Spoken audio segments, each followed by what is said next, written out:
Boa noite, pessoal. Sejam todos muito bem-vindos a mais um dia do primeiro Seminário de Educação Médica Mato Grossense.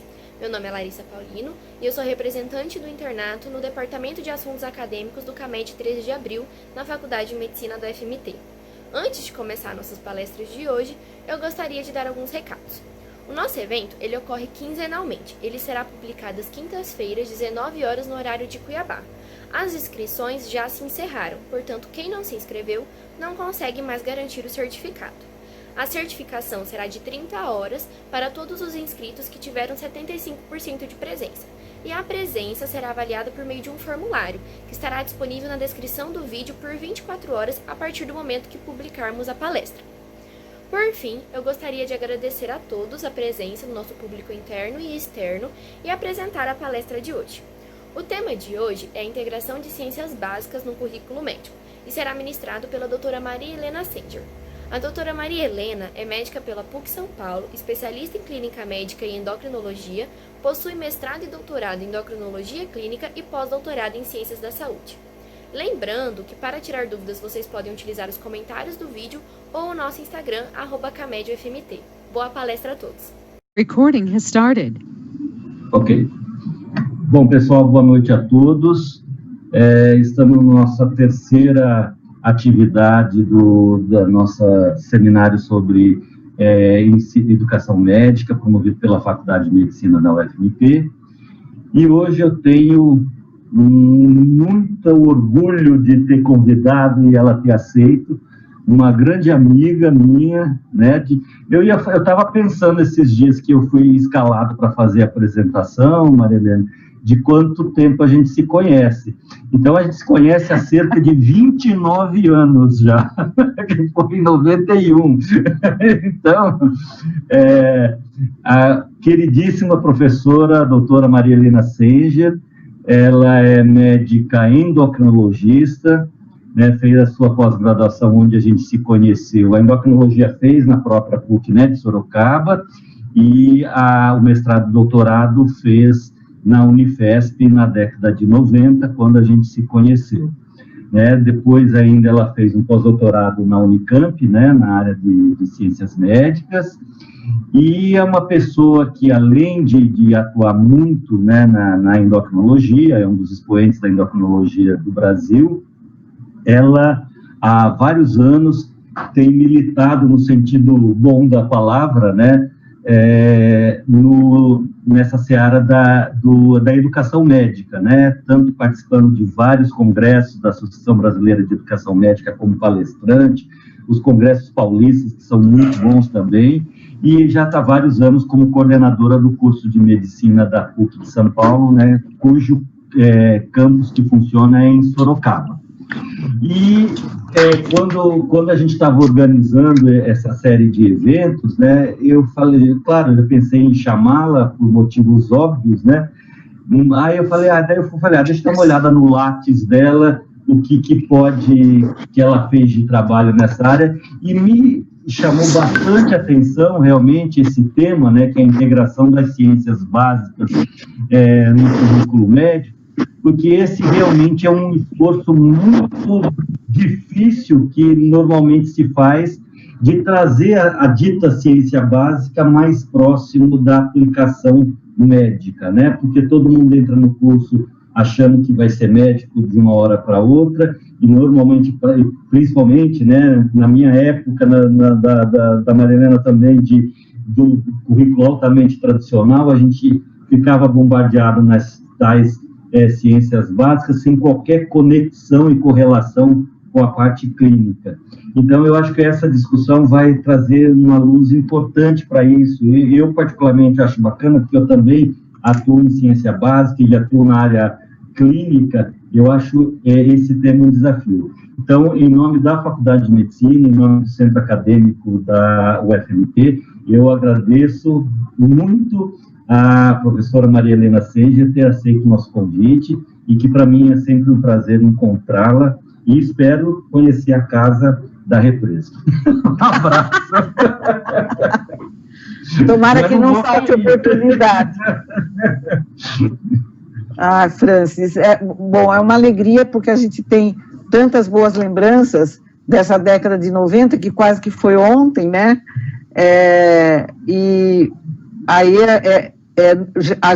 se contassem para a gente, naquela época, que nós íamos nos encontrar falando sobre educação médica, a gente não acreditaria. Exatamente. E aí são essas coisas boas que a trajetória que a gente tem que estar sempre com os receptores todos abertos, né, falando endocrinologicamente aí, deixar tudo em aberto para o que acontecer, porque a gente tem, a gente ainda é célula totipotente que pode gerar outras trajetórias profissionais aí. Muito bom estar com vocês, agradeço o convite, agradeço ao Centro Acadêmico, Luísa, com quem falei várias vezes, Tainá agora conversamos um pouco, é uma honra estar aqui com vocês. Eu espero que a gente, eu vou compartilhar algumas coisas locais, algumas coisas que me motivaram, nessa reconstrução que a gente fez. Eu vou contar um pouco da nossa trajetória aqui, mas basicamente falar dessa integração que também muito me interessa das ciências básicas no currículo médico. Então, eu vou começar aqui falando para vocês que eu gosto muito de pensar, com a ajuda do bom e célebre Hawais, o que significa integrar, né? Então, unir-se, formar um todo harmonioso, completar-se, complementar-se, por exemplo, uma obra em que os opostos se integram harmoniosamente. Eu achei essa definição, ou esse exemplo, muito propício para esse momento, quando a gente pensa em ciências básicas e integração, parece que são opostos, né? Quando na verdade não são. E quando eles se juntam, o resultado é magnífico, né? E também tem essa sensação aqui, essa definição de recomeçar, de renovar e restaurar. Muito bom. Isso parece difícil. Eu recebi isso há tempos atrás, que isso daqui é o cérebro de uma mulher quando ela está em frente a uma vitrine. Eu achei que era muito pejorativo, mas eu uso assim mesmo nos slides, porque acho que não é fácil fazer tudo isso aqui. Parece aqueles pinballs, né, que a gente tinha quando criança. Então, os objetivos que eu tracei aqui para esse nosso encontro refletir sobre a integração presente no currículo do curso, no caso de vocês, analisar algumas representações e desenhos curriculares e conhecer estratégias para a construção ou reforma curricular. Como sempre, acho que a gente tem que saber em que terreno estamos pisando, então temos alguns pressupostos.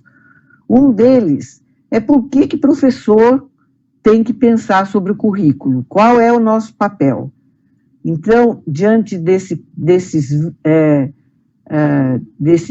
guide aqui, desse guideline da Associação Europeia de Educação Médica, que não é recente, vocês veem aqui que ele é do ano 2000, eu não sei se vocês conseguem ver meu mouse, conseguem? Sim, professora. Tá, que bom, tá. Então, vocês veem que é do ano 2000, mas é de uma grande autoridade, que é o Harden, né, e do Crosby, que são lá da Universidade de Dundee, e aí eles colocam os 12 papéis de um professor. Então, vejam que não é só simplesmente passar slides, né, ele também tem a função de planejar o currículo. Então, dentro desse círculo central aqui, onde ele tem o papel de assessor, de facilitador, um papel modelar para os seus orientados, para os seus alunos, de fornecer informações, de desenvolver recursos, ele tem o papel de planejar tanto o currículo como organizar o curso, seja com o estudante à distância ou em contato com o estudante. Então, o pressuposto é esse, os professores, e acho que deve haver alunos aqui com a gente, quanto isso é importante também, e nós vamos falar desse papel também dos alunos. O outro pressuposto é dessa concepção curricular. Então, o processo, a gente entende concepção curricular e essa definição vem desse glossário de terminologia curricular aqui, que é muito interessante, é do Bureau Internacional de Educação, existe em português, o acesso é livre, e tem várias terminologias lá que são muito interessantes para professores e alunos se apropriarem.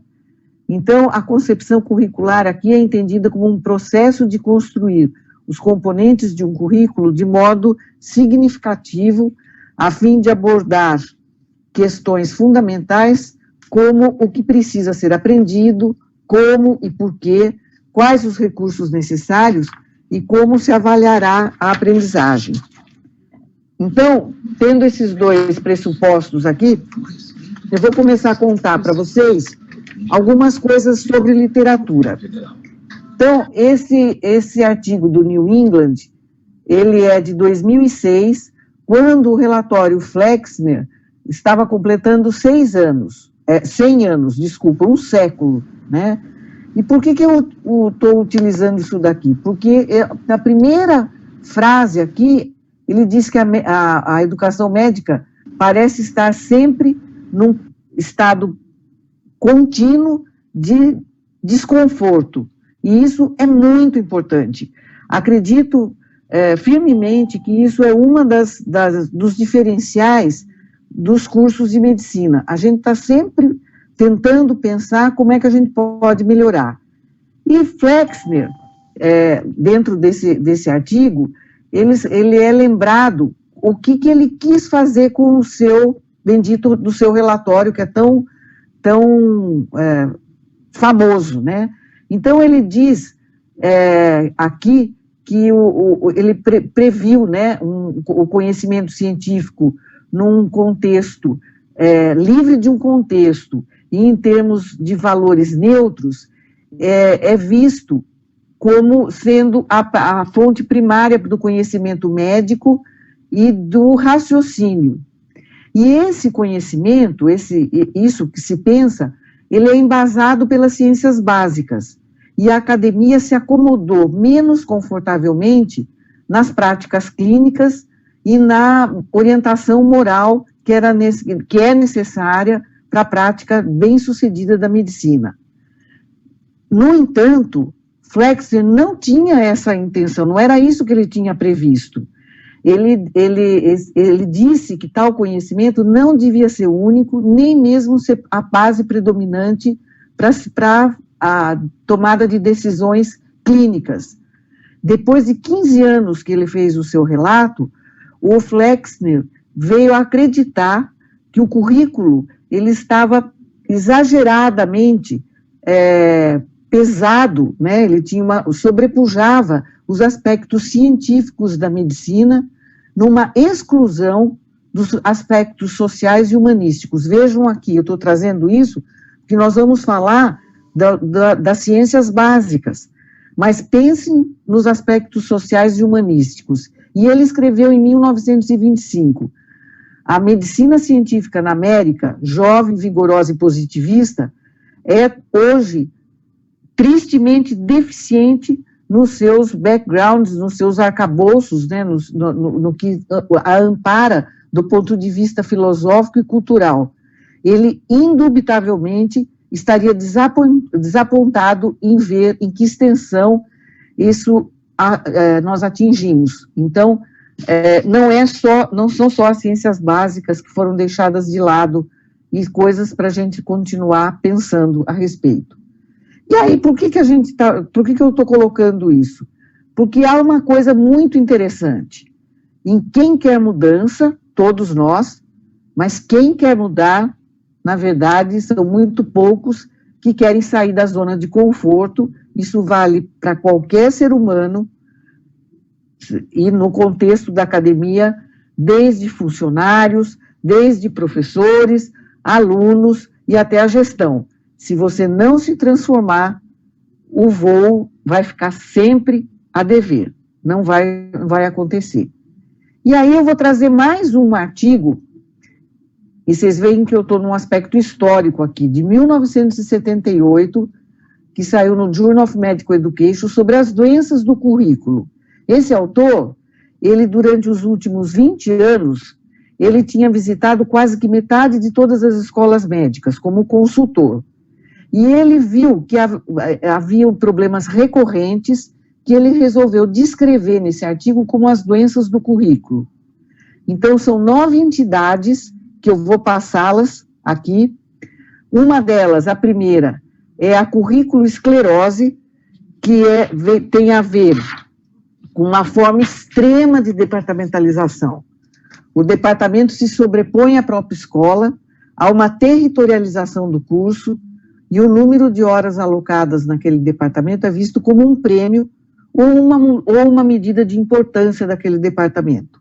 Ou seja, as doenças do currículo, as 9 que eu vou descrever aqui rapidamente para vocês, são aquelas que dificultam que aquela nossa lava lá vá virar a borboleta e alçar novos voos. Então, o currículo esclerose, quem tem as chefias ou pertence a esses departamentos que são poderosos, para que mudar? E o currículo vai sofrer de esclerose. Carcinoma do currículo. A carcinoma do currículo, quando um segmento ou um componente do currículo cresce desmedidamente e sem controle. E há um inchaço que é decorrente da sua representação e da sua força. Qual é esse inchaço? Da onde vem essa força? De um maior financiamento, mais docentes, mais horas no currículo. Então, não precisa ser um departamento, pode ser um segmento ou um componente. Currículo artrite, uma doença deformante que afeta os padrões de comunicação. Um segmento do currículo não se comunica com o outro. E o estágio extremo ocorre quando um professor diz: o que eu ensino é problema meu e de ninguém mais. A quarta doença, o currículo estesia, ou currículo malese, ou mal-estar curricular, ou desestesia curricular, que significa enfraquecimento, alteração da sensibilidade, uma sensação anormal, modificação ou perda de alguns dos sentidos. O currículo é bom, mas existe na comunidade um sentimento de que tem algo errado, sem se saber direito o que é. Curriculite iatrogênica. O que vem a ser? O currículo sofre adulterações e interferências sem oportunidade de avaliação e ou revisão. Mesmo sem saber o diagnóstico, são realizadas intervenções terapêuticas. Então, a gente ainda nem sabe qual é a doença, mas a gente está fazendo intervenções. Hipertrofia curricular, quando se tenta incluir todos os novos conhecimentos ao mesmo tempo e nas mesmas disciplinas que já existem. Outro nome para essa morbidade curricular é a curriculomegalia. Curriculite idiopática. O currículo apresenta problemas, como, por exemplo, na dimensão do ensino ou na avaliação do estudante, e em vez de se atingir o que está com problema, por exemplo, na forma de ensinar, na forma de avaliar, tenta-se mudar o currículo como um todo. Muda-se o currículo, mas mantém-se as mesmas práticas limitadas de ensino e ou avaliação. Na verdade, essa doença é uma máscara para uma insuficiência pedagógica. Curriculite intercorrente.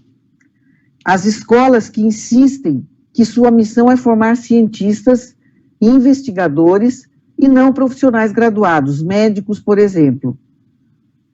Ou currículos que visam formar especialistas cientistas e não profissionais de formação generalista e embasada. E o último, a ossificação curricular. Aí ela vem no meio ela é traduzida por essas frases aqui. Nós nos formamos nessa escola e somos bons profissionais. Por que mudar?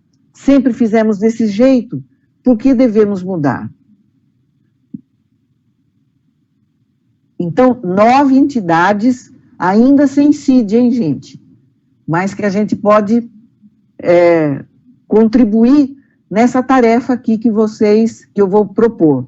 Vou pedir ajuda aqui ao Francis, Luísa, Tainá, porque eu vou pedir o seguinte para vocês.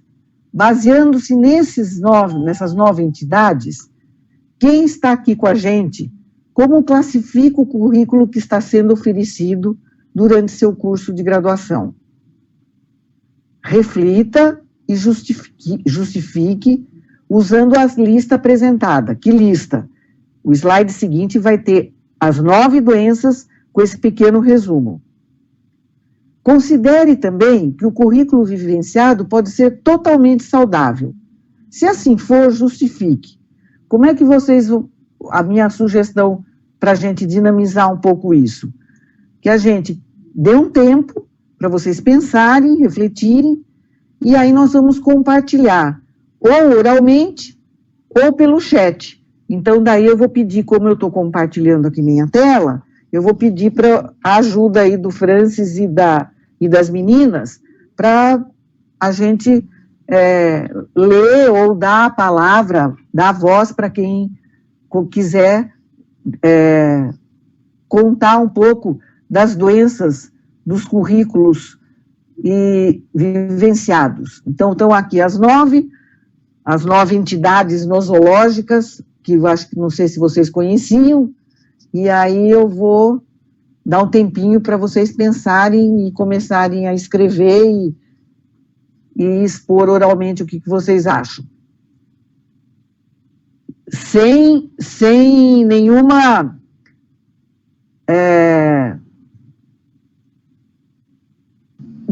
nenhum tipo de defesa, né, Francis? Nenhum tipo de retaliação. Ah, claro, sem problema algum. Tudo bem, eu só pego eles na esquina depois. Imagino, se é que eu conheço.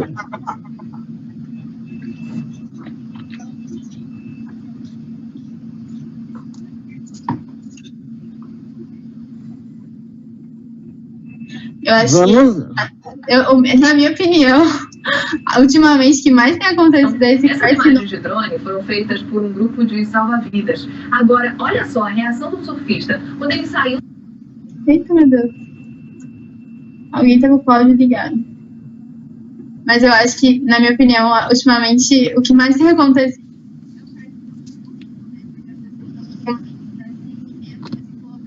qualquer outro. Tá cortando o som, não sei se tá tudo bem. Eu não ouvi, Tainá. Tainá, Tá. Agora tá. Tá ouvindo agora? Sim. Tá. Então, não, comentar.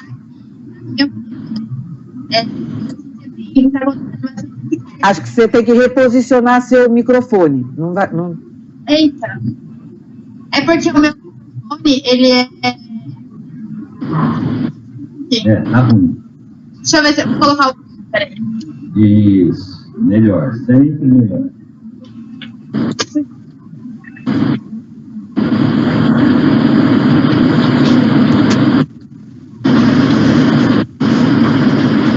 Estão ouvindo agora?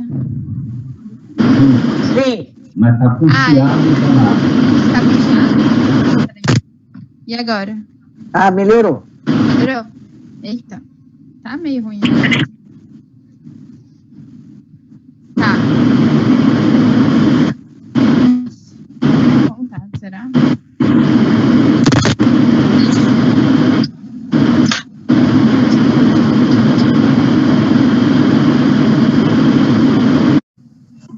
Maria Helena, deixa eu, enquanto a Tainá consegue, assim, eu tenho, sinceramente, dificuldade de indicar um. Alguns eu sei que a gente não né?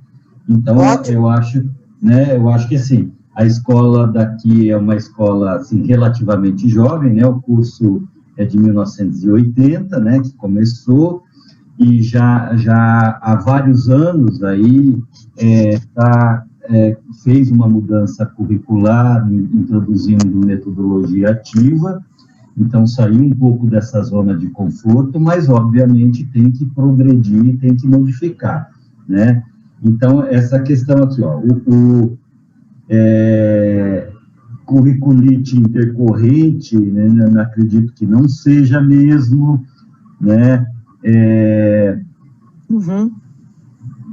hipertrofia, eu acho assim, hipertrofia, essa coisa da esclerose também, eu acho que conseguiu superar, muito, né, porque como trabalha com módulo, né, então, inclusive, todos os departamentos, entre aspas, perderam espaço, se for ver por esse lado, né? Como a gente tem, por exemplo, só do departamento de pediatria, hoje a gente tem saúde da criança desde o 3º semestre até o final do curso, mas, obviamente, que ele precisa ser mexido, né? Eu acho que um pouco da currículo de estesia, eu acho que tem essa... Porque essa questão também, eu acho que pode até ter um outro, mas a currículo artrite, acho que já também está sendo superada, né, dessa questão que eu ensino é problema meu, acho que não, né, assim, porque tem se discutido muito, cada vez mais, a questão de tentar estabelecer competência e habilidades e conteúdos vêm a rebote disso. Então, assim, eu fico com dificuldade de escolher um, sendo bem sincero aqui.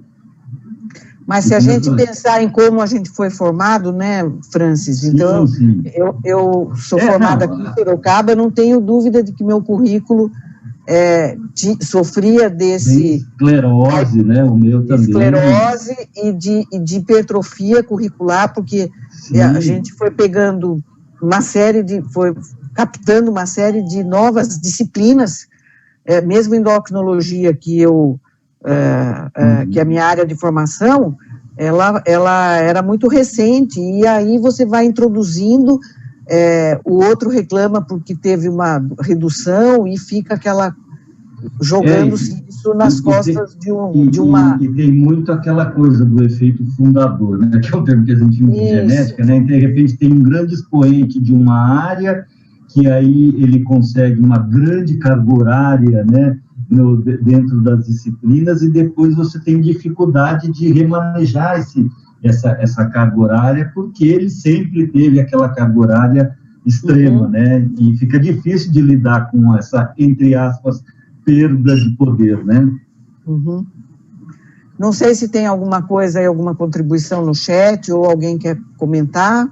Não sei, deixa eu perguntar aqui pro pessoal. Aqui no chat... Alguém quer... No chat ainda não, mas alguém que gostaria de dar a opinião? Você, Tainá, você estava começando a falar. Tá melhor agora? Agora tá legal. Tá, a professora Ninela mandou ossificação. Ossificação curricular. Pode sim, professora. A Bianca quer falar também. Pode abrir o áudio, professora. Acho que está aberto. Boa noite, professora Maria Helena. Muito obrigada. Oi, Bianca. Que delícia poder te escutar, que maravilha, assim, sensacional. Professora, eu, assim, achei fantástico essas colocações da senhora, essa questão das doenças, do currículo, mas uma coisa que me preocupa sempre que eu escuto sobre tudo isso é que eu me vejo impotente, assim, a questão da avaliação. Então, eu penso, a gente detecta o problema, às vezes consegue corrigir, consegue mesclar, melhorar, mas eu acho que todas as mudanças, elas não são acompanhadas de um bom método avaliativo. Então, eu acho que a avaliação é um tema que, por mais que você mude, eu consigo entender que ainda, no meu ver, a gente tem muita limitação ainda, né? Eu queria ouvir a senhora sobre isso. Obrigada por tudo, viu? Só não deixo você me chamar de senhora. Bianca, eu vou citar algumas coisas sobre avaliação, e aí depois a gente pode até avançar um pouco mais. Eu vou contar o nosso processo aqui e algumas outras coisas. E você tem toda a razão, que isso é muito importante. Se a gente, na verdade, fizesse uma avaliação do nosso processo, né, de ensino e aprendizagem, não só do desempenho do aluno, do processo em si, possivelmente essas doenças aqui seriam todas preveníveis, elas são todas preveníveis, né? Então, a gente estaria cuidando disso com mais ênfase. Será que tem mais alguma coisa aí? Tainá ia falar? Falaram aqui no chat também, currículo artrite. Currículo artrite, ela sempre ganha, sabe? Eu acho que carcinoma do currículo também, ultimamente, tem acontecido bastante, porque o povo tá fissurado por qualquer hora, sabe? Tipo, quer colocar no currículo qualquer coisa, sem nem assistir, principalmente agora no EAD, isso tá acontecendo com mais frequência também. Então, as pessoas não estão filtrando, sabe? Que elas estão assistindo, que elas estão participando, elas simplesmente querem colocar qualquer coisa no currículo só para falar que tem, sabe? E aí acho que isso também acaba prejudicando um pouco, porque a gente acaba não filtrando muito, sabe? Uhum. Vou adiante, tem mais alguma contribuição aí? Não mandaram mais nenhum, professora, só a currículo artrite e a ossificação mesmo. Tá bom. Pode continuar. Então vamos lá. Então, qual que é a essência de um currículo, né? O que a gente precisa que esse currículo traga? Quais são as expectativas? São esses 6 itens. As expectativas da aprendizagem, que métodos eu vou utilizar para esse processo de ensino-aprendizagem, que estratégias educacionais, qual vai ser o contexto, se vai ser dentro do hospital, se vai ser numa unidade básica, qual vai ser o cenário, qual vai ser o ambiente da aprendizagem. E os processos de avaliação. Então, lembrar sempre de uma frase aqui do Harden, que o currículo é muito mais do que um sílabus ou uma grade horária. É tudo que existe de oportunidade de aprendizagem, incluindo as formais e as informais. Então, não confundir currículo com a grade das disciplinas, né? Então, eu tenho aqui quantos créditos eu tenho, do primeiro período, do segundo período, etc. E não confundir também com a lista de tópicos das aulas, porque o programa teórico e prático, isso não é currículo. Isso é um braço do currículo, mas ele não é o currículo em si. Ao mesmo tempo, a gente tem que lembrar que não há respostas corretas. São respostas que se adequam aos propósitos pactuados para o currículo. Não significa que de um lado eu vou ter a decisão certa, o outro a decisão errada. A resposta correta é aquela que foi pactuada a melhor possível e que a gente vai tentar implementar, tá? Então, o currículo autêntico tem que levar em consideração 2 coisas: o conteúdo e a relevância. O conteúdo aquilo lá tem um valor instrumental para a profissão, e a relevância é o valor intrínseco daquele conteúdo.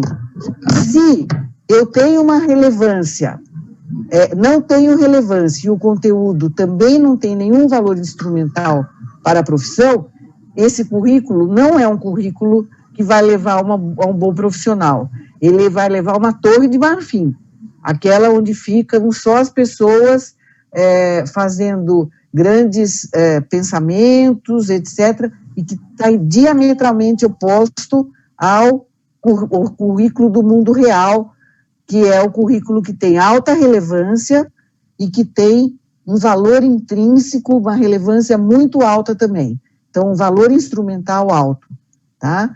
Então, isso é uma coisa muito importante para quando a gente coloca os conteúdos do currículo, tá?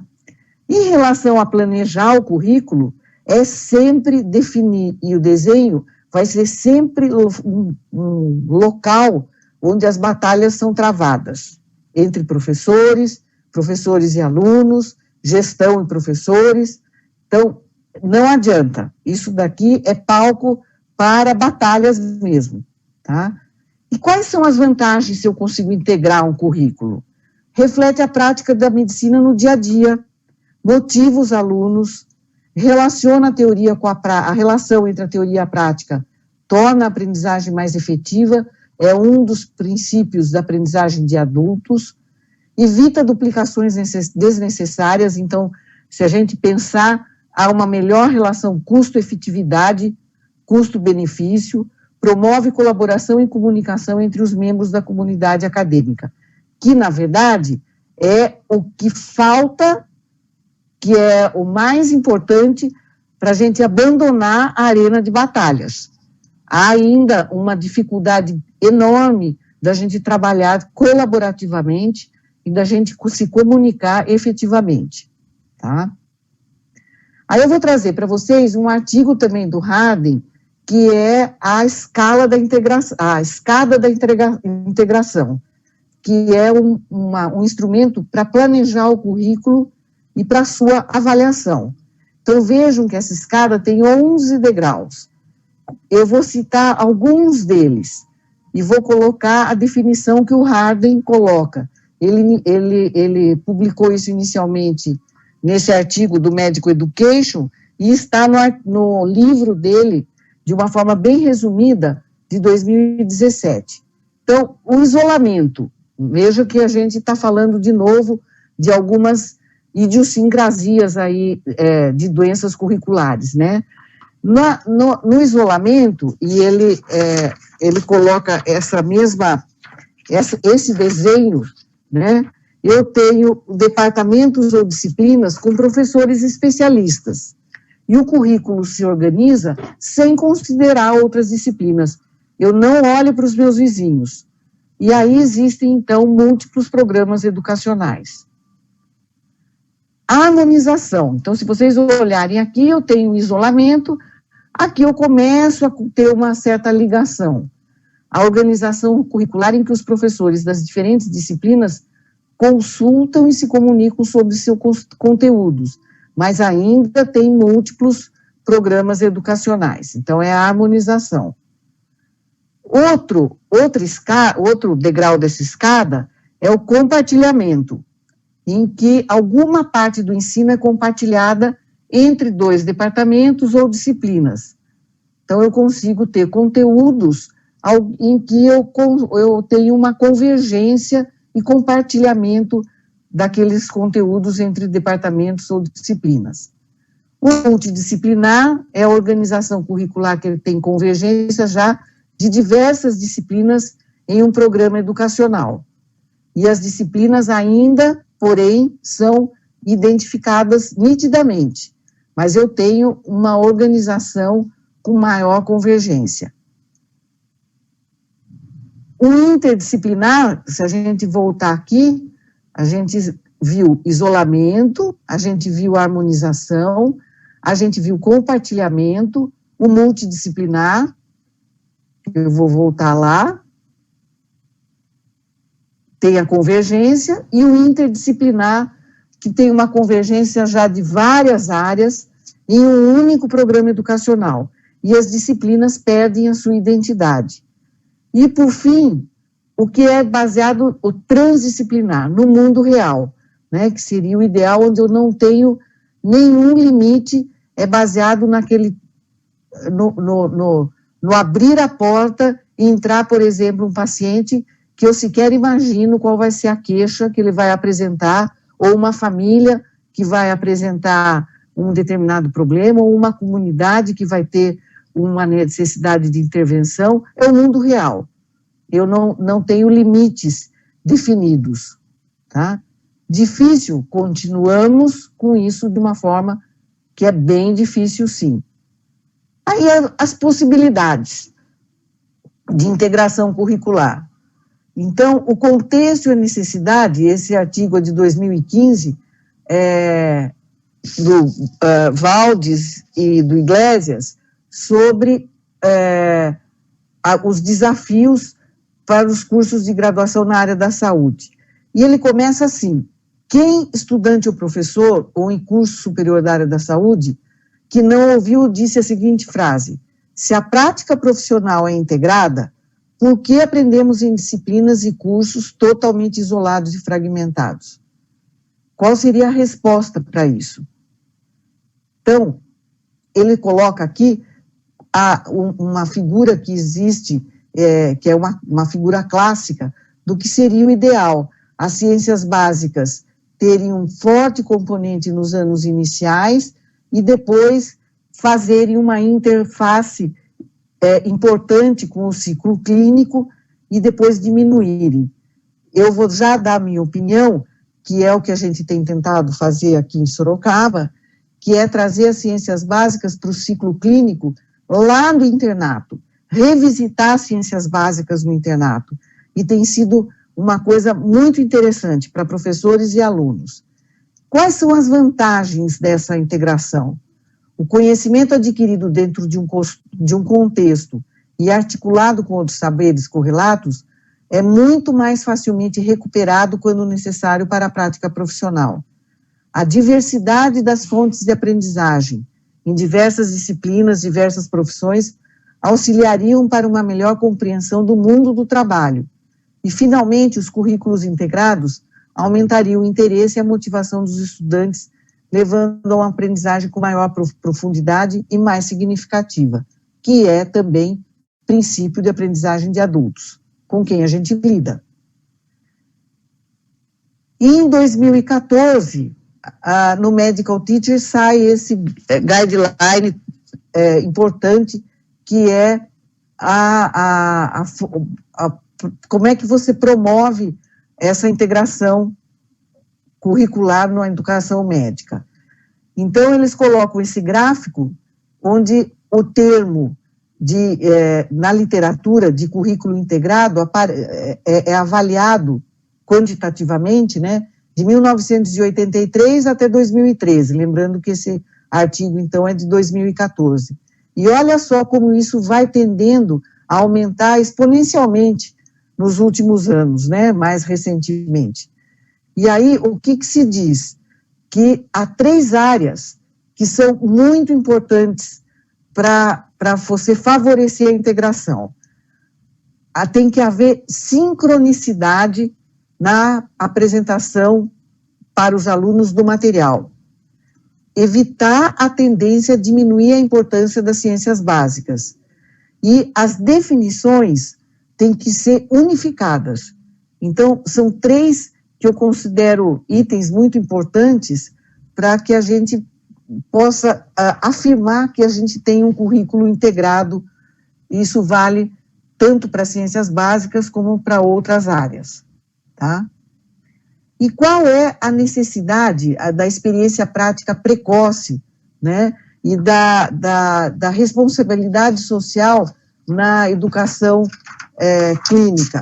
E aí essa é uma revisão sistemática aqui de 2005, que saiu no British American Journal, falando que as experiências precoces ajudam os estudos a aprender, leva-os a desenvolver atitudes apropriadas através dos seus estudos e da sua prática futura, e orienta o currículo para as necessidades da sociedade.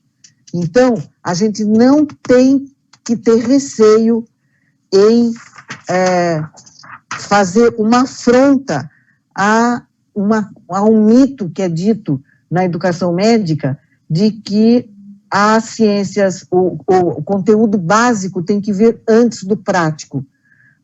Se aprende junto, a gente aprende experimentando, isso é muito importante, e isso garante a integração. Se eu colocar conteúdos clínicos junto com os conteúdos básicos, lado a lado, eu vou tornar essa experiência de aprendizagem muito mais rica. Até porque Rubem Alves já colocava isso. O que a gente guarda na nossa memória? A gente guarda aquelas coisas que são úteis, que ele chamava de conhecimentos, ferramentas, que nos ajudam a entender e a fazer as coisas e nos dão meios para viver, e as coisas que dão prazer. A nossa memória, segundo ele, é um escorredor de macarrão. Só fica lá as coisas que são úteis ou as coisas que dão prazer. E lembrando que prazer não é ferramenta, não tem função prática, mas dão alegria e sentido à vida. Então, se a gente conseguir que esse processo de trazer as áreas para trabalhar em conjunto e fazer isso com prazer, isso vai ficar imbatível, gente, tá? E O último artigo que eu estou trazendo, e que vai ficar aqui como uma coisa importante para vocês pensarem, e eu vou aqui trazer o que a Bianca colocou, são as 12 dicas, né, as tips, para se desenvolver um currículo integrado, que é também um artigo do Medical Teacher de 2011. Qual que é a dica número 1? É preciso fazer isso que estamos fazendo hoje. Falar sobre currículo, falar sobre desenvolvimento curricular, falar sobre educação médica, sobre processos de ensino-aprendizagem e em capacitações do staff, do grupo, da comunidade. Número 2, qual que vai ser o escopo dessa integração? Como é que ela vai ser decidida e, ao mesmo tempo, como é que vai se escolher que nível de integração? Tentar usar que essa integração seja vertical, ou seja, ao longo dos anos, ou horizontal, que é no mesmo período de tempo. Estabelecer grupos de trabalho e elucidar suas responsabilidades. Esses grupos de trabalho, eles têm que ter poder, tem que ser realmente, tem que assumir o poder de colocar em evidência o que eles trabalharam e por que eles trabalharam. Elucidar suas responsabilidades, ter carga horária protegida para isso. Determinar os objetivos de aprendizagem, os resultados de aprendizagem dos alunos. É uma coisa muito importante para dizer, esse conteúdo é válido, esse conteúdo é importante, esse conteúdo vai ser trabalhado de tal forma para ter o seguinte resultado. Identificar esses conteúdos, tanto nos seus aspectos de conhecimento, de habilidades e de atitudes, ou seja, que competências esses conteúdos vão me trazer. A 8ª dica, criar temas transversais. Eu sei que no currículo de vocês já existe isso, eu vi na internet. Preparar uma grade horária que seja factível e compreendida por todos. Selecionar os métodos de avaliação. A comunicação importantíssima, uma via de comunicação direta com estudantes e com os professores e com o corpo técnico, porque as dúvidas vão aparecer. Essa via de comunicação tem que estar liberada, principalmente com esse grupo de trabalho aqui. E, por fim, fazer reavaliação e revisão. Eu estou pondo a dica número 12, junto com a número 10, porque eu considero que essas duas são as mais importantes para dizer que realmente eu tenho um currículo integrado. Se não existe resposta certa, eu tenho que me acostumar a fazer reavaliação desse processo sistematicamente e dizer, vamos corrigir aqui, vamos corrigir ali, tá? E métodos de avaliação de desempenho do estudante também têm que ser integrados. Eu não tenho um currículo integrado se eu não fizer uma avaliação desse aluno integrada. Porque é a avaliação, isso é uma coisa, é um mantra que existe na literatura, é a avaliação que direciona o currículo. Se eu não faço avaliação integrada, considerem que o currículo não é integrado. Difícil? Sim, mas não impossível. E aí eu vou contar algumas coisas da nossa experiência aqui em Sorocaba.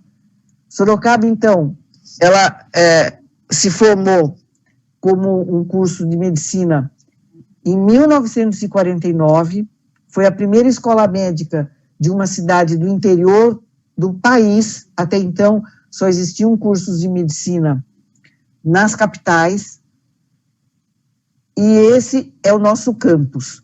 Isso aqui é esse hospital aqui, que se chama Hospital Santa Lucinda, que é um hospital onde se iniciou, e aqui vocês veem o prédio que hoje abriga os laboratórios e as salas de aula, salas de tutoria, sendo construído aqui, né, no começo lá pela década de 50, tá? Então, em 1956, se formou a primeira turma, e nesse ano nós vamos formar a turma número 65.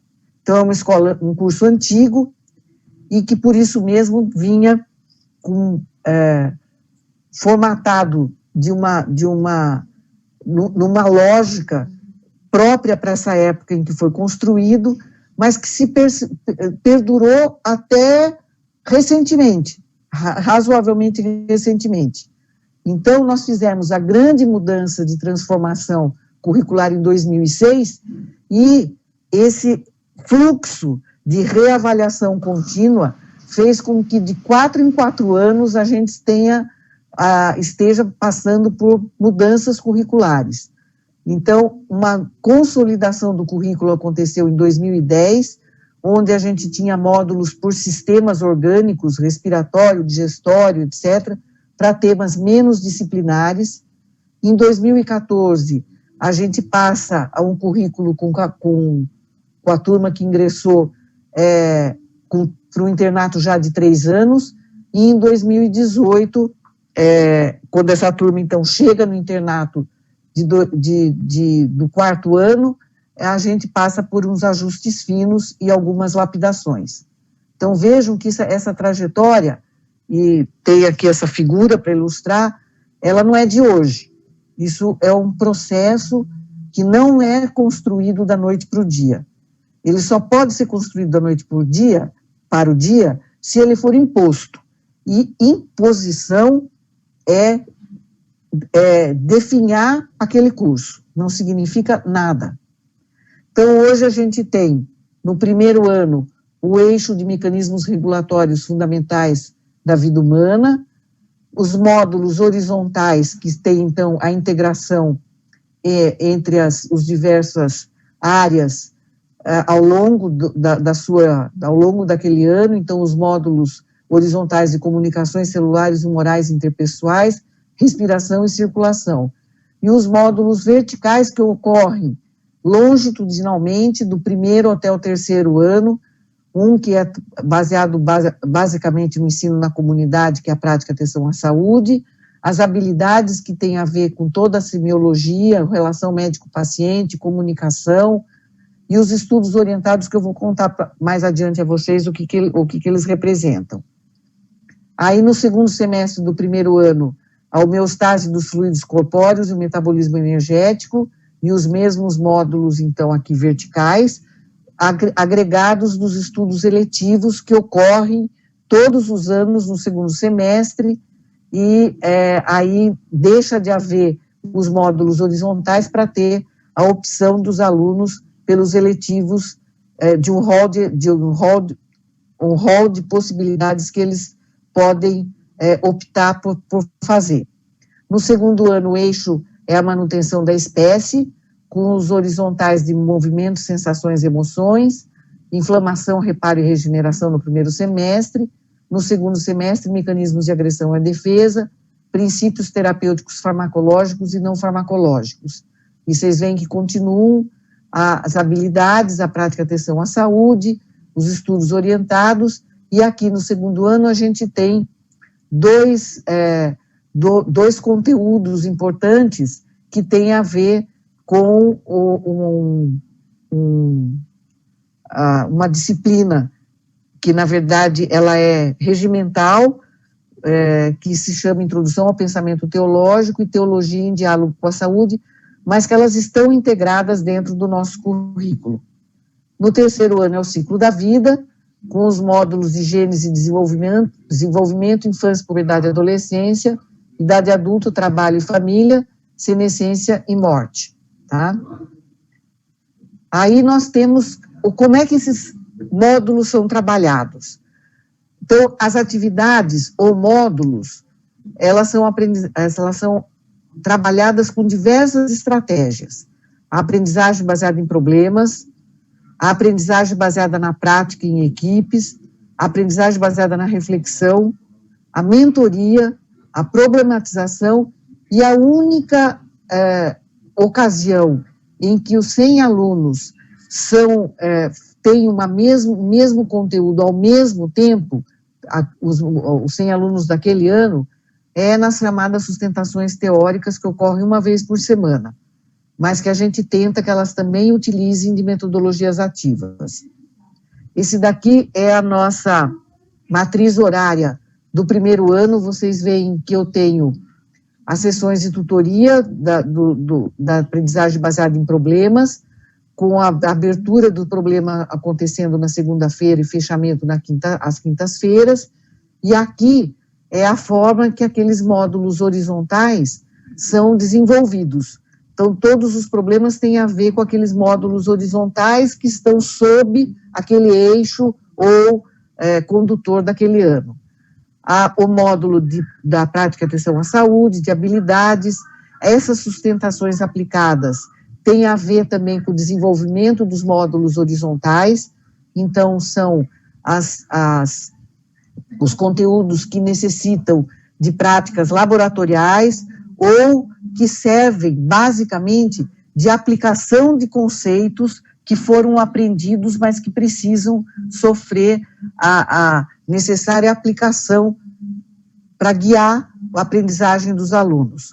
A sustentação teórica, que eu contei para vocês que ocorre uma vez por semana, e os estudos orientados, que eu estou deixando para contar um pouquinho mais adiante. Vejam que eu tenho áreas do aluno aqui. Essas áreas do aluno são áreas protegidas em que eles fazem o que eles quiserem.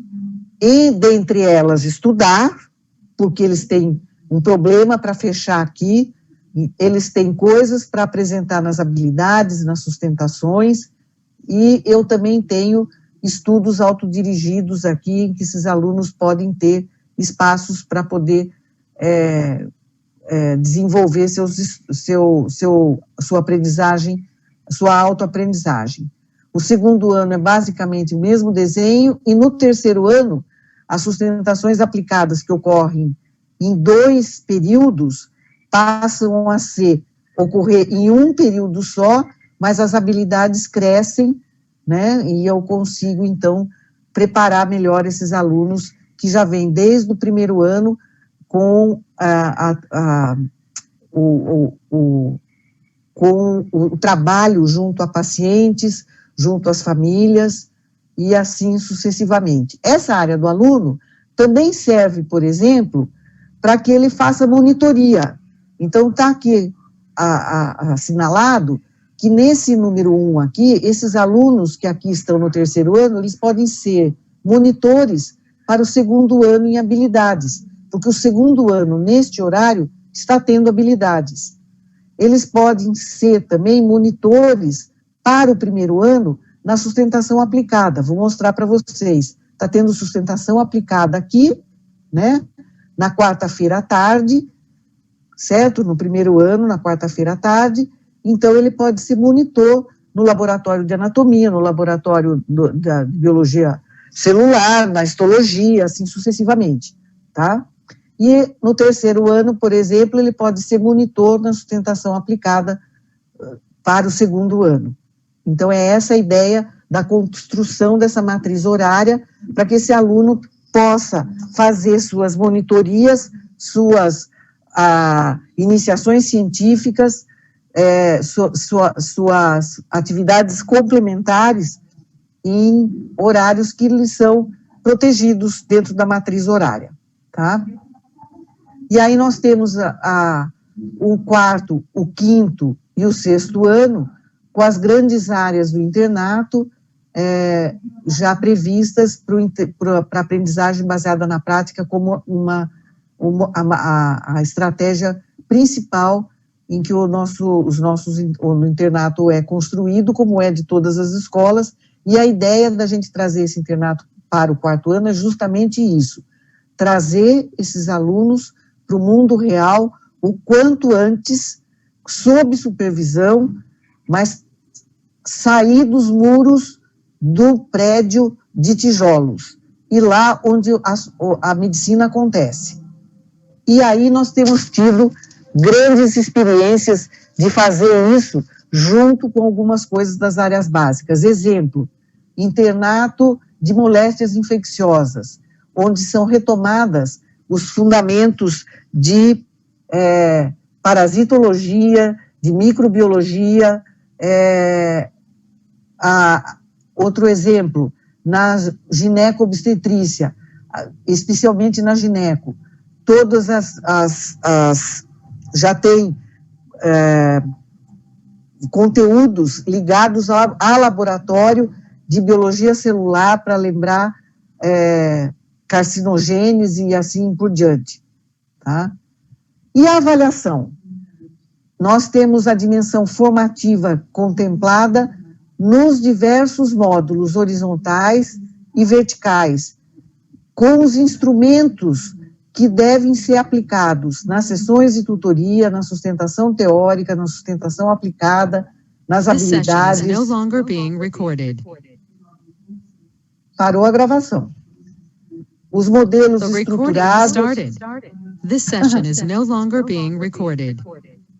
A prática em atenção à saúde trabalha uma avaliação formativa baseada em portfólio. A prova de progresso é utilizada como uma avaliação formativa também, e o relatório final dos estudos orientados que os professores colocam para os seus alunos, tá? E o internato, em todas as atividades, também tem instrumentos para avaliação formativa. Na avaliação sumativa, elas são feitas de forma integrada nos módulos horizontais, então, ao findar um módulo horizontal daqueles que eu expliquei para vocês, por exemplo, Gênese e Desenvolvimento, os alunos têm que fazer, eles passam por provas escritas, eles passam, e os conteúdos abrangidos são os que são vistos nas sessões de tutoria, na sustentação teórica, na sustentação aplicada, o salto triplo, em que se mimetiza a abertura e fechamento de um problema com o aluno não mais fazendo em grupo, mas fazendo individualmente. Então, eu tenho tudo isso de forma integrada. Como é que isso é construído?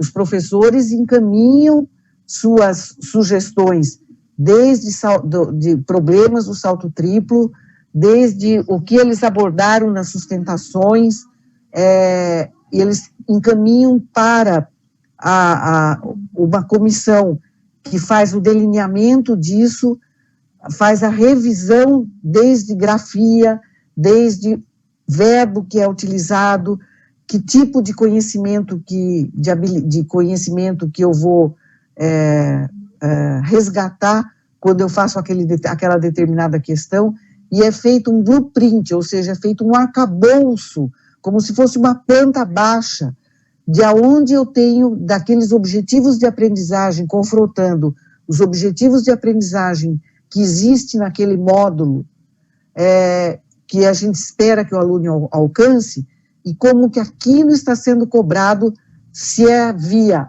prova e estações, se é via prova escrita, se é no salto triplo, se isso está sendo contemplado no mini exame clínico, que é basicamente usado no internato e também existe na prática atenção à saúde, e assim eu tenho vários instrumentos de avaliação sumativa para abrigar conteúdos desses diversos módulos e que eles sejam abrangidos, então, e feitos conjuntamente. Então, a gente acredita que temos diferenciais. Primeiro, na construção do currículo. As áreas de conhecimento forneceram conteúdos que são importantes, segundo o perfil do egresso, segundo os objetivos daquele ano da graduação, os objetivos de aprendizagem. Esses conteúdos têm que ser trabalhados com diversas atividades e estratégias e formam os módulos que compõem esse nosso currículo espiralado, que a gente chama, né? Onde eu tenho pontos de partida e de chegada em diferentes níveis. A cada ano eu estou avançando nesses pontos, mas eles têm uma interface constante entre si, tá? A avaliação educacional responde à pirâmide de Miller aqui, onde eu coloco vários instrumentos para a base da pirâmide, que é saber e saber como, mas o grande foco, em especial na avaliação de habilidades clínicas em ambiente simulado e real, está aqui em cima, entre fazer e demonstrar.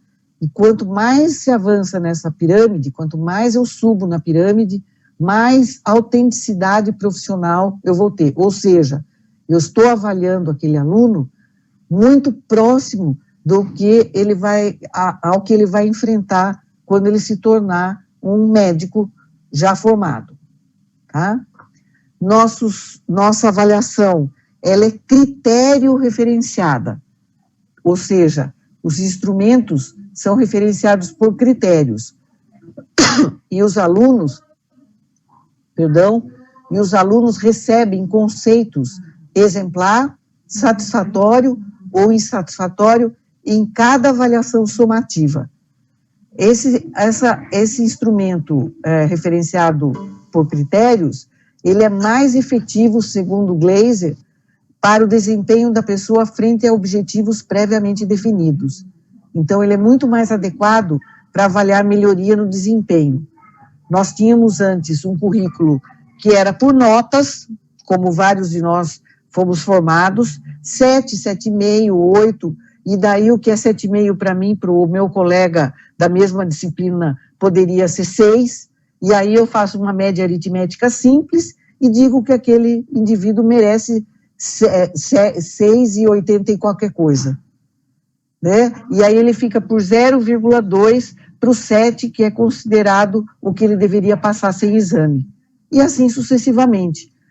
Então a gente optou, não sem choro e ranger de dentes, a ficar numa definição de conteúdos, de desempenho, onde o aluno é considerado exemplar, satisfatório e insatisfatório. O que é o satisfatório? Quando ele contempla aquele objetivo ou aquele gabarito daquela questão, seja na prova em estações, seja dentro de uma prova teórica, e quando ele fica aquém, ele recebe o conceito satisfatório. Se ele suplanta, se ele avança, se ele faz isso com brilhantismo, ele recebe o conceito exemplar. E o insatisfatório, quando ele fica aquém do desejável.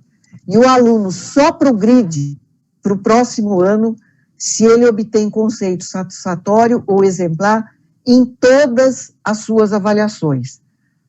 Mas isso é impossível, professora. Num primeiro momento é mesmo. Mas todos os conceitos insatisfatórios são passíveis de recuperação. O aluno tem vários momentos para provar que ele reestudou aquele conteúdo, refez aquele raciocínio, teve o gabarito e a devolutiva dessa sua avaliação como norte, e ele daí é avaliado novamente para, então, evoluir seu conceito para satisfatório ou exemplar. Quem emite o conceito final daquele aluno no final do ano, é a comissão de eixo. Então, este órgão colegiado é ele que tem a possibilidade de reter o aluno ou aprová-lo. Ele retém o aluno quando o conjunto das avaliações daquele aluno assim sugere, tá? Então, não é a disciplina A, B ou C que retém aquele aluno.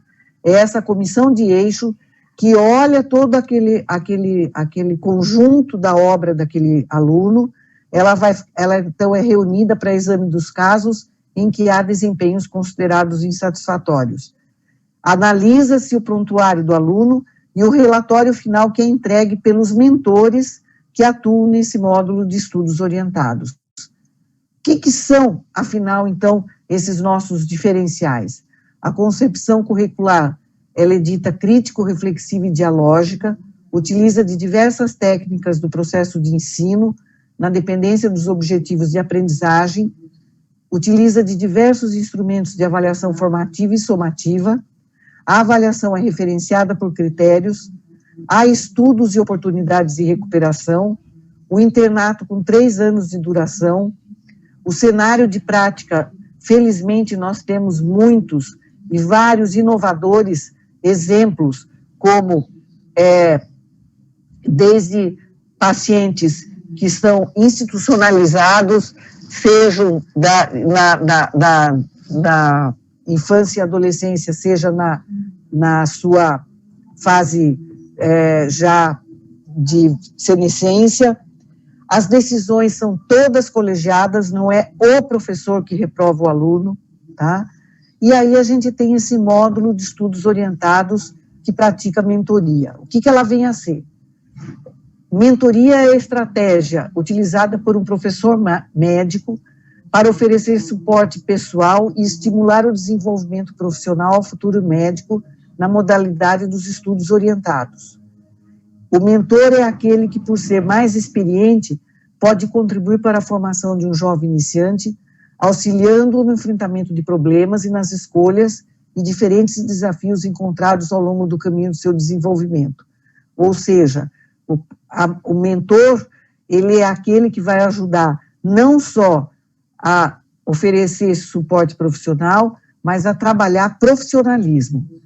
Ela trata de prevenir e remediar desempenhos acadêmicos considerados insatisfatórios por meio de um plano de estudos e de metas a serem conquistadas. A reflexão sobre a ação é praticada deliberadamente e não deve haver espaço para complacência, condescendência e ou paternalismo desmedido. É o espaço privilegiado para a prática da autoavaliação, da autonomia e para a formação da identidade profissional do futuro médico. É um trabalho em grupos de 10 alunos que são mentorados por um mentor, que se reúne, então, sistematicamente, semanalmente, com horário protegido para isso. Esse grupo permanece o mesmo, do 1º até o 3º ano. Forma-se, a expectativa é que se forme uma comunidade onde um aluno auxilia o outro, o aluno oferece sua expertise de por que ele teve exemplar ou satisfatório numa determinada avaliação, para ajudar aquele aluno que teve um insatisfatório a se superar e formar esse plano de ação junto com o mentor. O que a gente espera com tudo isso, gente? A gente considera que o currículo é um ser vivo, é dinâmico, ele precisa ser participativo, então tem que existir espaço e tempo para pactuação entre professores e alunos sobre planejamento e sobre divisão de tarefas, e os bastidores desse currículo vivo, eles são tão ou mais importantes quanto o que ocorre no palco. A hora que o professor está à frente dos alunos, fazendo suas tarefas usuais, para que ele chegasse lá, e para aqueles alunos serem contemplados com um processo de avaliação rico, importante, significativo, você teve que ter muito bastidor, muito bastidor. E a ideia de nutrição desse currículo é que ela seja principalmente feita por estudantes e professores. Senão esse currículo não é um ser vivo. A ideia aqui, que eu trago para vocês, é que é difícil, mas que é possível, portanto, mãos à obra. Portanto, lembrar isto aqui que eu acho muito interessante. Eu faço um pedido para alguém e o cliente explicou isso daqui. O líder do projeto entendeu isso, mas o cliente realmente necessitava era isto. Eu preciso ter tempo e espaço para que essa comunicação seja realmente efetiva, eficaz e sem considerar os intermediários aqui. O que o cliente explicou, como que o líder do projeto entendeu, como que o analista projetou, como o programador construiu, como o consultor de negócios descreveu, como o projeto foi documentado. Médico odeia documentar as coisas. Fazer as coisas dentro da profissão de educador é muito difícil. a funcionalidade que foi instalada, aqui aparece nula, como é que o cliente foi cobrado, como é que ele foi mantido e o que o cliente realmente queria. Então, construir currículo é isto, gente. Se eu não tiver espaço, tempo e comunicação, eu vou passar por todas essas etapas aqui e não vou chegar ao resultado que se espera. E aí, essa semana que a gente perdeu o Quino, né, e eu sou uma profunda admiradora da Mafalda, lembrando o que a Mafalda coloca para seus pais, né? Essa gente, antes de nos educar, não tinha educado ninguém. Nós não nascemos professores, a gente se torna pais, se torna professores, mas a gente, de vez em quando, ou a gente tem feito boas tentativas para acertar. No nosso caso aqui, a gente tem feito uma avaliação consequente, um programa de desenvolvimento docente, e isso vai formando um círculo que deixa de ter seus vícios para ser virtuoso. E eu tive aqui o prazer de colocar para vocês. Então, agradeço a atenção, fico aqui à disposição para a gente conversar mais coisas, está aqui meu contato, e vou parar, então, aqui de compartilhar a tela, vocês me digam o que mais que vocês sugerem que eu possa ajudar. Mandaram uma mensagem aqui no chat. Eu vou ler, tá bom? Peraí, deixa eu só subir aqui. A Carol Navili mandou assim: professora, o que seria avaliação integrada? Não sei se encaixa, mas como aluna, muitas vezes penso que por termos tutoria como método avaliativo e também provas normais, a divisão do peso das notas para cada uma delas acaba sendo desigual. Como é que é esse final da pergunta dela, que eu não entendi? Como nós temos tutoria e... Ela falou assim, não sei se encaixa, mas como aluna, muitas vezes penso que por termos tutoria como método avaliativo e também provas normais, a divisão do peso das notas para cada uma delas acaba sendo desigual. Ah, sim. Então, o que eu quero dizer, então deixa eu falar responder a primeira pergunta dela. A avaliação integrada significa que eu não tenho a avaliação da histologia. Eu não sei como é com vocês aí, depois vocês podem me contar. Eu não tenho a avaliação a prova de histologia, a prova de gastro, eu tenho isso de uma forma integrada. São os professores que vão colocar seus conteúdos naqueles módulos e a prova é feita em conjunto com as diversas áreas. E eu não tenho pesos, né? Como eu não tenho notas, eu não tenho pesos. Nós aqui não temos a tutoria como uma forma de avaliação. A tutoria para nós é uma estratégia de ensino e aprendizagem, né? Mas ela tem, sim, o tutor tem, ao final do ano, ele emite um relatório para dizer se aquele aluno teve um desempenho ao longo do ano que foi considerado satisfatório, tá? Entendi. Então, eu não vou poder opinar em relação a essa história do peso, mas o que eu quis dizer em relação a uma avaliação integrada é isso. Eu não posso só integrar uma área na forma de oferecer aquele conteúdo ao aluno. Quando eu ofereço aquele conteúdo de forma integrada com áreas básicas e áreas clínicas, eu também vou cobrar de forma integrada com áreas básicas e áreas clínicas dentro, por exemplo, de uma mesma situação-problema, tá? Entendi. Tá bom. Mais alguém tem alguma pergunta? Eu queria fazer, na verdade, uma pergunta também. Então, vamos lá. Eu queria perguntar para você sobre o projeto Fellows, que é da Sorocaba, né? É sim. Se você pudesse falar um pouquinho dele para a gente. Com o maior prazer. Esse movimento, não pense isso que é só coisa ruim que se propaga, não. Coisa boa também se propaga. Uhum. O que eu quero dizer com isso? Como teve toda esse ambiente nosso aqui, de sempre estar discutindo o currículo, etc., os alunos dominam muito o nosso currículo. Eles discutem de igual para igual com os seus professores, basicamente. E isso levou a um grupo de alunos, já há uns 3 ou 4 anos, acho que se eu não estou enganada, a resolverem se desenvolver em educação médica.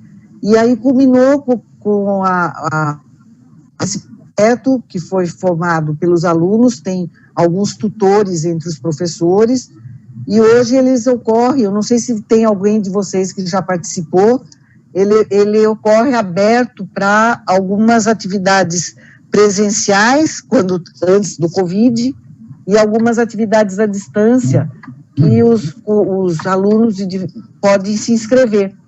E vamos ver se a gente consegue que alguém de vocês vai para lá, ou pelo menos à distância, a gente consiga fazer uma integração aí entre o Brasil Central e Sorocaba. Entendi. Tá? Marilena. Oi. Oi, eu. Não, fala, Francis. Marcial, eu ia falar Marcial, mas de repente os alunos... Né? Ele adora ser chamado de Marcial, viu, gente? Isso. Então, você mostrou, né, assim, eu já vi parte dessa tua fala, né, em outros eventos, né, esse processo de mudança de currículo de vocês, e provavelmente vocês tiveram muita resistência em algum momento, né, acho que a coisa não foi tão feliz o tempo inteiro, né, principalmente quando você mexe no poder, né, aquela história da hegemonia das áreas do conhecimento é uma coisa difícil de lidar. Eu queria saber um pouquinho mais especificamente como é que foi essa questão, primeiro, de passar o internato para 3 anos, se houve resistência ou não, e a primeira turma ainda não se formou, né? Se formou? Se formou já? Do internato de 3 anos, não. 3 anos não, né? Então, eu tenho 2 coisas para contar, então, Francis, bem lembrado isso. Então, sobre resistência. A primeira grande transformação ocorreu em 2006. Então, a turma que ingressou em 2006 já começou com um currículo novo. Esse currículo novo, Francis, a gente começou a trabalhá-lo em 2001. Então, nós tivemos praticamente 4 anos de capacitação, recapacitação, de consultoria, era a época que tinha... você deve se lembrar, a época que tinha a financiamento de Promed, do Propet Saúde, e aí a gente conseguia colocar professores com muito mais know-how do que a gente, para nos capacitarmos, porque às vezes santo de casa, às vezes não, quase sempre santo da casa não faz milagre. E aí, aquilo lá ficou como algo que era inexorável para a comunidade. A insistência foi tão grande, que as resistências foram sendo minadas. As pessoas se viram com diversos papéis dentro do currículo que elas poderiam exercitar. Então, mesmo aquele indivíduo que era o bom professor de aulas práticas, ele pode continuar fazendo suas aulas práticas. Fosse nos laboratórios, ele tinha essa possibilidade. O currículo, desta forma, abrange diversas possibilidades de performance do professor. Então, as coisas foram se acalmando. Aí, naquela época, a gente tinha ainda os módulos sendo desenvolvidos como os sistemas orgânicos. E foi a comunidade, Francis, que resolveu falar, isso está muito disciplinar de novo. Não foi da gestão, não. E aí nós mudamos para esses eixos que basicamente continuam até hoje. Quando se chegou ao intuito de formar um internato de 3 anos, de partir para o internato de 3 anos, houve uma sensação de condensamento das áreas básicas, mas, e aí esse mal-estar se iniciou, mas com a gente trazendo várias coisas das áreas básicas para dentro do internato, isso amenizou. Agora, eu tenho que ser categórica numa coisa, as pessoas gostam de estar no seu reduto, né? Elas não gostam de migrar e sair da zona de conforto. Mas depois que elas saem, elas não conseguem voltar mais. Hoje, ninguém mais fala em volta de aulas magistrais o tempo inteiro. A história de compartilhar as avaliações foi um ganho imenso nesse ano, porque como as avaliações ocorreram todas online, e nós tínhamos que fazer avaliações utilizando aplicação de conceitos, porque os alunos todos, se fosse o caso, uma pergunta meramente decorativa, que só remeta à memorização, é copiar e cola do Google, tá certo?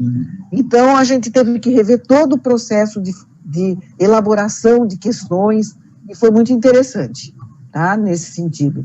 A turma do internato de 3 anos, a primeira delas, ela se iniciou em 2018, 18, 19 e 20 é a que está se formando, tá?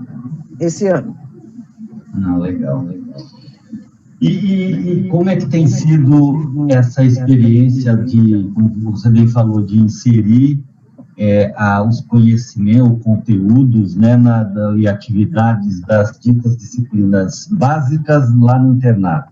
Eu particularmente acho que isso funciona a princípio muito bem, né, porque você realmente consegue aprender uma disciplina básica quando você está diante de um problema e que você precisa daquilo, né? Eu acho Exatamente. Que na minha prática médica eu tenho, como geneticista, principalmente, como eu atuo, eu uso muito embriologia, uso bioquímica, então nunca me vi pensando em estudar biologia celular, eu tenho que estudar lisossomo para entender as doenças de depósito lisossômico, né? Então, esse exercício de você recuperar um conteúdo, né, entre aspas, lá do passado, né, que seria, né, e que não é lá do passado, ele é aplicado, porque hoje, cada vez mais, né, a gente tem percebido que o conhecimento tá gritando aí, né?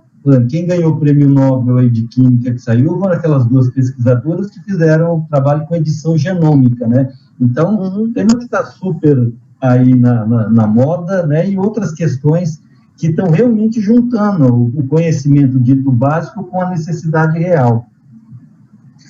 Então, a gente tem isso que eu já formalizado, basicamente na AMI, na moléstias infecciosas, a gente tem na obstetriz, na gineco com tumorigênese, né, câncer de mama, todas as questões que têm a ver com câncer de mama, e é baseado em casos clínicos, e eles voltam para os laboratórios, voltam para o laboratório de anatomia para rever a anatomia quando estão em algumas das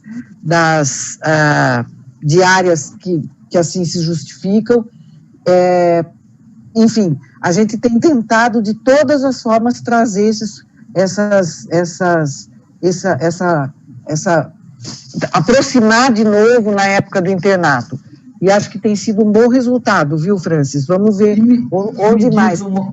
E me diz uma coisa, do ponto de vista organizacional na instituição. É claro, a gente está falando de uma instituição super conceituada, que é a PUC, né, que apesar de ser uma instituição, apesar no sentido, é uma instituição privada, mas é diferente, né, da maioria das instituições privadas, né, a gente tem essa ideia muito clara.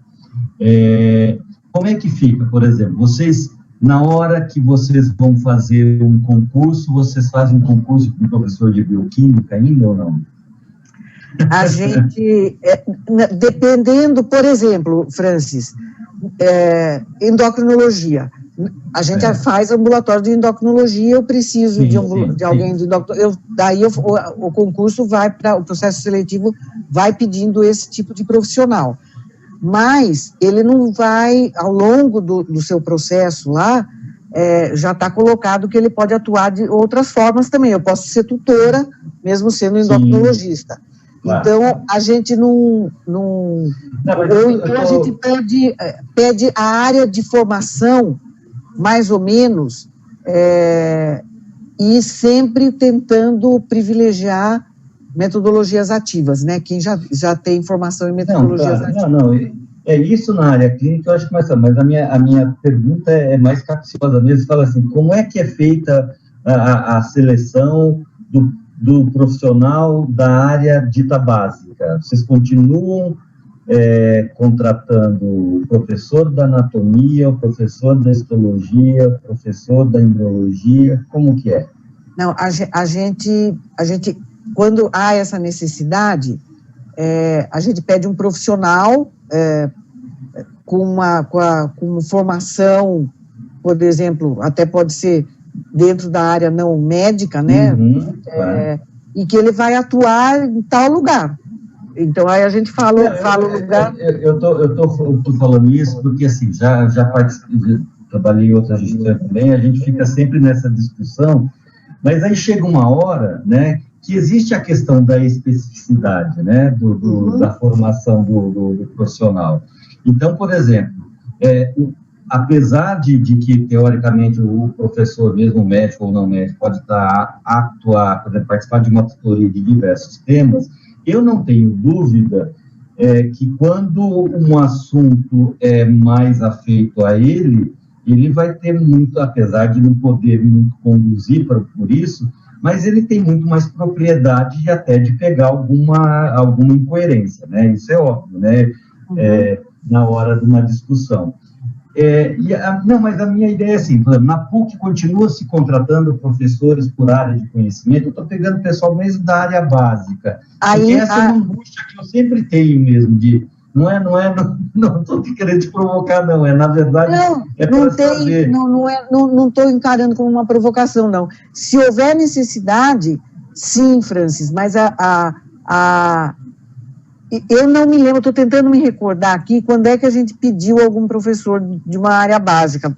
Acho que a gente pediu profissional, médico ou não, por exemplo, para ser tutor. Aí a gente dá a especificidade. Agora, se você vai...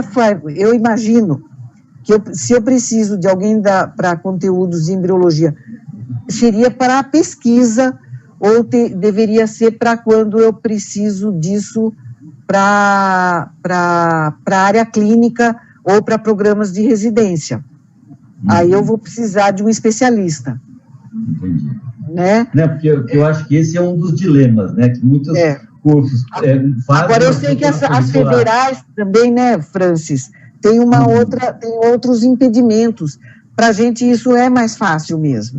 A gente não tem isso tão amarrado. Tá?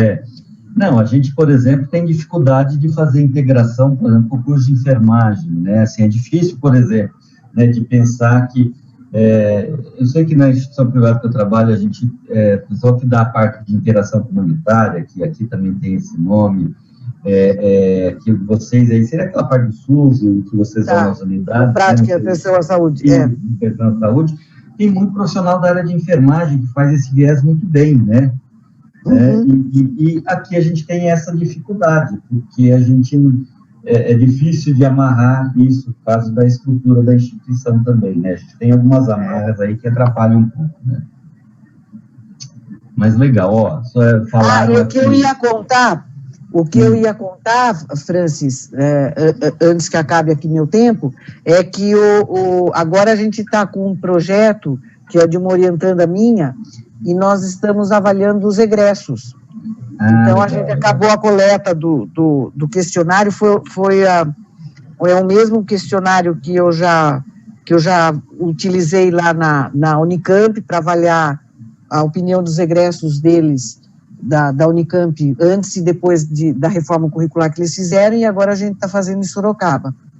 Então, eu acho que isso vai trazer subsídios para que a gente também vá lapidando.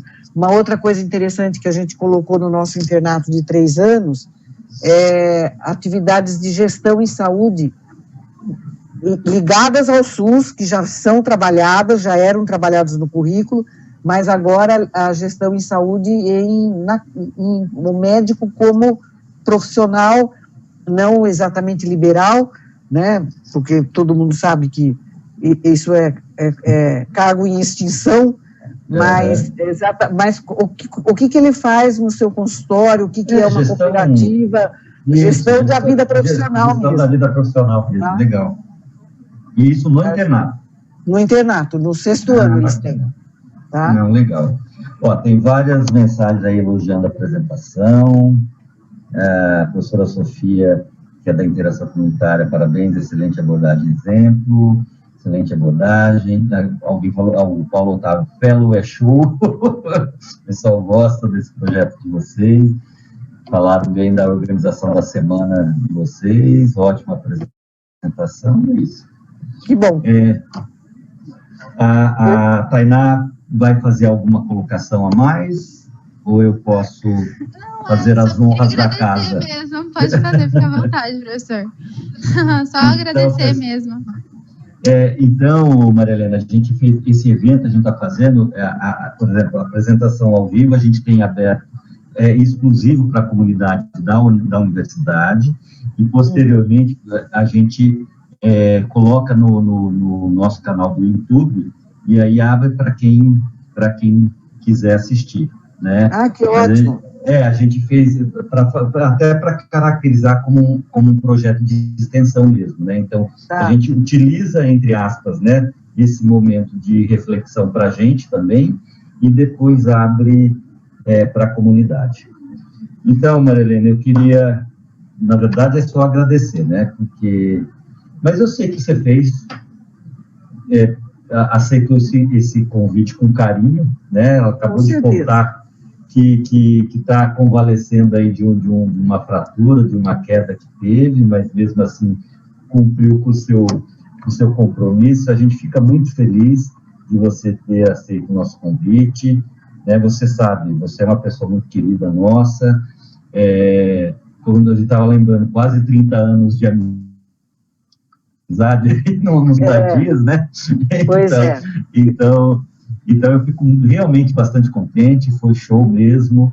Eu acho que a sua fala foi extremamente inspiradora, eu não tenho dúvida que para mim, como docente, para os meninos e meninas aí que são alunos, né? Então eu acho que a gente tem procurado trazer colegas, né, para falar quinzenalmente com a gente, e todas as falas têm inspirado a gente a refletir, a discutir. A gente está num momento de retomada da discussão da reforma curricular, né? E eu acho que você contribuiu muito com a gente. Agradeço mesmo e passo para você fazer suas considerações finais. Olha, Francis, eu me sinto mais até restabelecida de estar aqui, né? A convalescença aqui ganhou anos de diferença.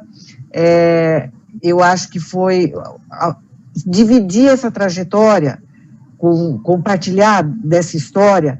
Eu acho que a grande mensagem vale a pena começar e vale a pena insistir e vale a pena cada vez mais e agregando pessoas. A gente costuma dizer, mas são sempre os mesmos que são os que carregam o piano, ou que chutam o escanteio, né, cobram o escanteio e vão lá cabecear, mas a gente vai angariando mais pessoas, a gente vai sensibilizando as pessoas. E a grande força motriz sempre são os alunos. Então, enquanto mais envolvidos eles estiverem, mais os professores vão também responder a isso. E a gente é muito criativo, eu acho que a gente consegue muita coisa. Nós temos campos, tal qual a gente, eu acho que vocês têm aí campos de estágio muito interessantes, muito importantes, e é uma riqueza que a gente tem. Então, eu acho que só quero deixar bem claro que é possível, independentemente da onde vem esse curso. A PUC tem, sim, suas especificidades, mas também tem suas dificuldades, e o que é importante é você ter um grupo coeso que vá sempre instigando a presença dos alunos, tá? Eu agradeço muito o convite, fico à disposição, Depois me passa o link aí para eu também divulgar no YouTube, e é muito, muito bom ter estado aqui com vocês. Um abraço para você, toda a família, a Bianca, crianças que já não são crianças, todos os alunos e professores que estão aqui, tá bom? Maria Helena, brigadão, um grande beijo e boa noite. Tchau, tchau. Boa noite, gente. Tchau, obrigada. Tchau, tchau. Tchau.